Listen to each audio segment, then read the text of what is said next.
A string of length 40 centimeter and weighing 10 grams is attached to a spring at one end and to a fixed wall at the other end.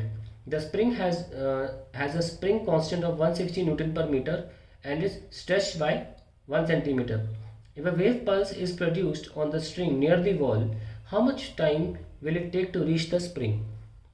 तो हमें जो situation दे रखी है वो जिस तरीके से है कि यहाँ से रस्सी बांध दी और यहाँ से आपने एक स्प्रिंग कनेक्ट कर दी है और स्प्रिंग ऐसे है, थोड़ी देर के बाद आपने स्प्रिंग को खींच लिया थोड़ा, ये लीजिए। तो what is the extension in the spring, that has been given to us as 1 centimetre. That means जो फोर्स लग रहा होगा इधर की तरफ, जो टेंशन का रीजन बनेगा इन द स्ट्रिंग, वो निकल के आता है के X is equal to tension 160 दे रखा है हमको और X is 0.01 that is 1.6 newton. तो एक तरह से टेंशन मिल गई हमें। नाउ हमें निकालना है टाइम।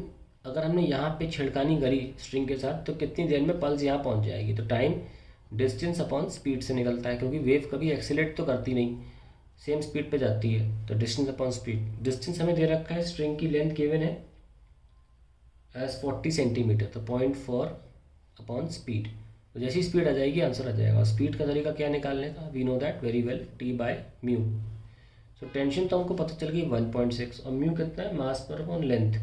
मास इज 0.01, 10 ग्राम दे रखा है, मैंने केजी में कर लिया। लेंथ जो है वो ऊपर आ जाएगी, दैट इज़ 40.4। ठीक है, तो आप इसको हटा दो, ये हटा दो, ये हटा दो। सो यू हैव 16 4 64, इसका आंसर आ जाएगा 8। तो 8 को आप डिवाइड कर दिए, 0.4 डिवाइड बाई 8 यूल गेट 1/20 और 0.05 seconds. That's the answer to the question.